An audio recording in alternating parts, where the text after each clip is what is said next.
Tories in that election. We got 14% of the vote. And do you think, out of interest, though, that you did split the right vote and that you have helped Labour? Investors believe the economy is trapped in a damaging cycle of no growth and rising inflation, with high taxes deterring business investment. I've spent 20 years analysing British politics, and I've never seen anything like what's happening now.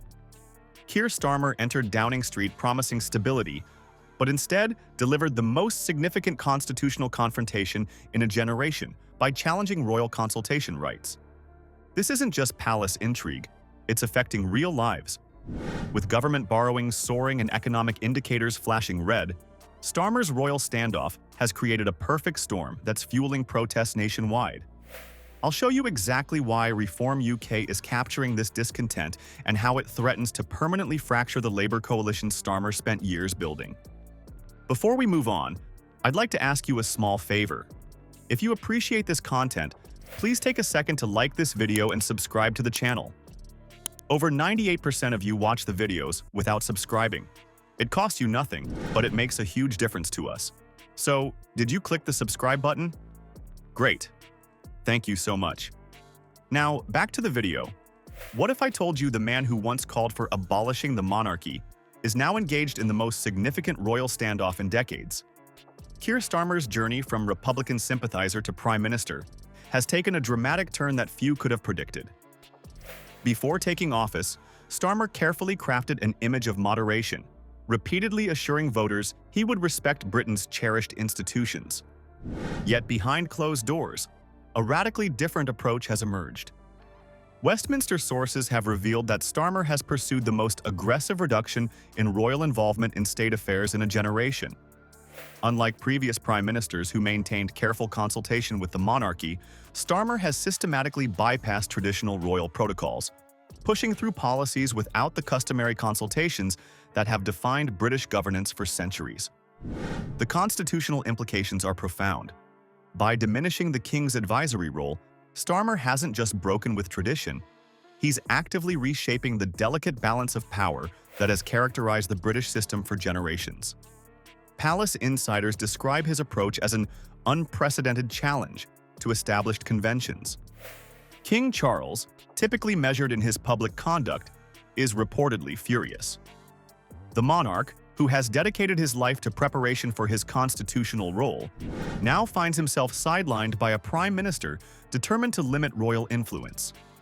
Sources close to Buckingham Palace suggest the king views Starmer's actions as nothing short of an outright challenge to the constitutional fabric of the nation.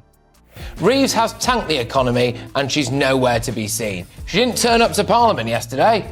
Performance, I think we've just seen. Which leads me to the question, where is he?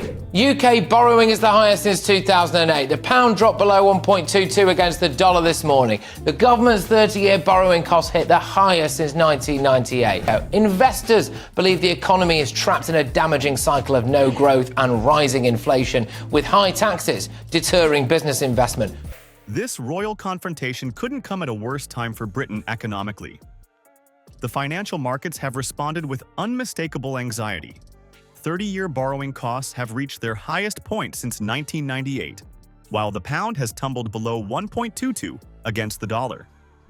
Economic analysts point to the constitutional uncertainty as a significant factor driving investor nervousness. For ordinary Britons, the clash has crystallized a growing disillusionment with Starmer's leadership.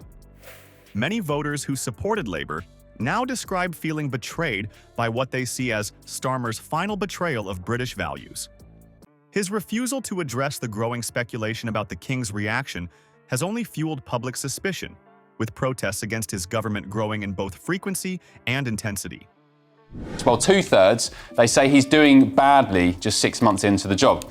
And there are strong whispers that the PM may even call a general election sooner rather than later. Bombshell poll out in the Mail on Sunday today shows a third of Brits think Keir Starmer will be toppled within a year, within the next 12 months. Shipman, he's a shrewd operator. He wrote today, with potential chaos on the right, some close to Downing Street say conversations have taken place about whether to call an early election. The political consequences have been swift and severe. Starmer's approval ratings have nosedived from their post-election heights to historic lows in just 6 months. Recent polling indicates that 2/3 of Britons now believe he's doing a poor job, a stunning reversal of political fortune that few could have anticipated. While Starmer plummets in the polls, another political narrative is unfolding that defies conventional wisdom. In what historians may later identify as the most significant realignment in modern British politics, Reform UK has transformed from fringe player to potential kingmaker, and the numbers revealing this shift are nothing short of staggering. When Nigel Farage rejoined Reform UK in March 2023, the party barely registered at 6% in national polling. Fast forward just 2 months to May, and that figure had nearly tripled to 16%, a meteoric rise that coincides precisely with the unfolding royal controversy. But this isn't merely a case of temporary protest voting. We're witnessing a fundamental reshaping of Britain's political landscape. Farage has cunningly positioned Reform UK not as political outsiders, but as the true defenders of British traditions and constitutional norms. Starmer's reckless challenge to royal authority has pushed the nation to a tipping point, Farage declared in a statement that resonated across demographics previously thought impenetrable to Reform's messaging. Perhaps most alarming for Labour strategists isn't just the loss of swing voters, but the unprecedented exodus of lifelong Labour supporters. In that election, we got 14% of the vote, and do you think, out of interest, though, that you did split the right vote and that you have helped Labour? Well, I mean, there were two things I think that happened at the last election. The first is there was a vote of despondency. You know, you're just spoilers. You're going to split the right-wing vote. You're going to take the Tories out, but you won't get a single seat. Political analysts report a growing sense of betrayal among traditional Labour voters who feel Starmer's approach to governance, particularly his handling of the monarchy, represents a fundamental misunderstanding of British values. These aren't merely conservative defectors. These are multi-generational Labour families now throwing their support behind Farage. Behind closed doors, Labour's unity is cracking under the pressure. Sources reveal secret meetings among senior party members discussing strategies to remove Starmer from leadership before irreparable damage is done. Several Labour MPs have privately acknowledged that unless Starmer is removed, the party faces potential annihilation at the next election, a stunning reversal of fortune for a government barely 6 months old. Farage has masterfully reframed his political persona through this crisis. Once portrayed as Britain's chief disruptor, he now presents himself as the champion of constitutional stability, a defender of traditions being undermined by Starmer's government. This messaging has proven particularly effective as public protests against the government grow in both frequency and size. The polling surge Reform UK is experiencing ranks among the most dramatic in British political history. If maintained, it threatens not just Labour's grip on power, but potentially the entire two-party system that has dominated British politics for generations. Historical parallels suggest we may be witnessing a transformation comparable to the Liberal Party's decline in the early 20th century. What we're witnessing with Starmer isn't unprecedented in British politics.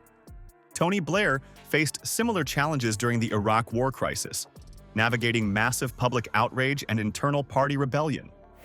Blair managed a partial recovery by pivoting to domestic issues, but the damage to Labour's reputation lingered for years afterward. Political historians will likely view this royal confrontation as Starmer's defining misjudgment. The British public's connection to their monarchy runs deeper than any polling data can truly capture. It's woven into the national identity. Starmer's team seemingly calculated that modernizing royal relations would be politically painless. They couldn't have been more wrong. Unless Starmer can quickly rebuild public trust and repair the damage, analysts warn that Labour's position may become completely untenable. The next few months will determine whether this royal clash becomes merely a footnote in Starmer's premiership or the catalyst for a complete realignment of British politics. One where Reform UK emerges as the unexpected beneficiary of a spectacular political miscalculation.